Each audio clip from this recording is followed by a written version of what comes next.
اس طرح ڈھال آپ کر دیتے ہیں جنگ میں برستے ہوئے تیروں کے سامنے، تو وہ تیر ڈھال سے ٹکرا کے گر جاتے ہیں اور آپ کو نقصان نہیں پہنچتا۔ تو روزہ بھی آتش دوزخ سے ڈھال ہے، جہنم کی آگ سے بچانے والا ہے۔ روزے دار کو اللہ کی خاص رحمت نصیب ہوتی۔ ایک حدیث میں آتا ہے کہ روزے دار کو دو خوشیاں نصیب ہوتی ہیں۔ ایک خوشی اسے تب ملتی ہے جب وہ روزہ کھولتا ہے، جب سارے دن کی بھوک اور پیاس کاٹنے کے بعد شام کے لمحے ہوتے ہیں اور پھر روزہ منزل تک پہنچتا ہے، تو کس مسرت اور خوشی اور سرشاری کے عالم میں روزہ دار ہوتا ہے کہ شکر ہے کہ اتنی لمبی اور اتنی سخت گرمی کے ماحول کی شدت کے باوجود اللہ تعالیٰ نے مجھے روح و منزل کیا۔ تو اس وقت ایک احساس اس کے ساتھ جڑا ہوتا ہے، اور پھر جب وہ ٹھنڈا اور میٹھا مشروب اپنے کام و دہن میں ٹپکاتا ہے اور وہ ٹھنڈا میٹھا مشروب اس کی رگوں کو تر کرتے ہوئے معدے کی طرف بڑھ رہا ہوتا ہے، اس کی زبان بولے نہ بولے دل اللہ کا شکر ادا کر رہا ہوتا ہے، اس کا ایک ایک عضو بدن رب کا شکرانہ ادا کر رہا ہوتا ہے۔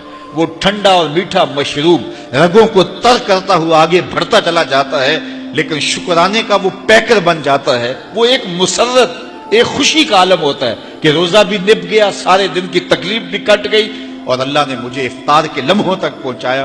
فرمایا روزے دار کو ایک خوشی تب ملتی ہے جب وہ روزہ کھولتا ہے، وَفَرْحَةٌ عِنْدَ لِقَاءِ رَبِّهِ، اور دوسری خوشی روزہ دار کو تب ملے گی جب روزے کے صلے میں اللہ اپنا دیدار عطا فرمائے۔ بنی آدم کے جتنے بھی عمل ہیں 10 سے لے کر 700 گنا تک اس کا ثواب اولاد آدم کو اس کا دیا جاتا ہے۔ جتنا گڑ ڈالو اتنا ہی میٹھا، تو بعض کو 10 گنا، بعض کو 70 گنا، بعض کو 100 گنا، بعض کو 700 گنا، تو 10 سے لے کر 700 گنا تک بندے کے اعمال کا صلہ دیا جاتا ہے۔ لیکن میرے حضور نے فرمایا لیکن روزہ جو ہے اللہ فرماتا ہے وہ میرے لیے ہے اور اس کا اجر میں خود عطا کروں۔ جب وہ خود عطا کرے گا تو کتنا عطا کرے گا؟ سخی اتنا بڑا ہو تو پھر کیا عطا کرے گا؟ بلکہ بعض نے اس کو عجزی بہی کی بجائے اجزا پڑھا ہے بصیغہ مجہول، کہ روزہ میرے لیے ہے اور اس کی جزا میں خود ہوں۔ باقی اعمال کی جزا جنت ہے، جنت کی نعمتیں ہیں اور بہت کچھ ہے، لیکن روزے کی جزا میں خود ہوں۔ اور جس کو وہ خود مل گیا پھر جنت میں مل گئی، جنت والا جو مل گیا پھر جنت بھی مل گئی، جنت کی نعمتیں بھی مل گئی۔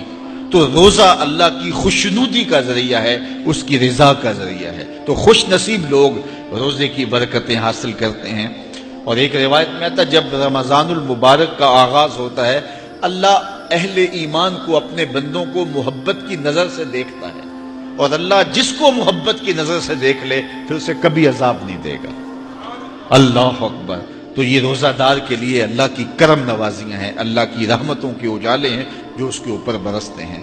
تو میں اور آپ اس ماہ انور کو، اس ماہ نور کو اس طرح سے گزاریں کہ ہمارے اندر کے پاپ دھل جائیں، ہماری غلاظتیں گناہوں کی مٹ جائیں، ہمارا سینہ صاف ہو جائے، ہم اہل ایمان کے لیے کشادہ دل ہو جائیں، ہمیں جو ہے وہ جھوٹ سے، تکبر سے، بخل سے، ریا سے اور دیگر امور بد سے اجتناب کرنے کی عادت پڑ جائے۔ روزہ جو سکھانا چاہتا ہے ہم وہ اس سے سیکھ لیں، اور روزے کی برکات ضبط نفس کی صورت میں ہمیں نصیب ہو جائیں، تو ہم روزے کے بعد بھی، ماہ صیام کے گزرنے کے بعد بھی ایک نئی زندگی لے کر، ایک تازگی لے کر، ایک نور و روشنی لے کر کے جو ہے وہ معاشرے کے، اسلامی معاشرت کے ایک اہم فرد کی صورت کے اندر جو ہے وہ سامنے آئیں۔ تو اللہ اس ماہ صیام کی برکتیں ہمیں نصیب فرمائے۔ ہر سال مہینہ آتا ہے، گزر جاتا ہے، ہم پورا مہینہ بھوک کاٹتے ہیں اور پھر وہاں کے وہاں ہی کھڑے رہتے ہیں، تو پھر ہمیں سوچنا چاہیے، لیکن اگر تبدیلی آتی ہے تو پھر شکریہ ادا کرنا چاہیے۔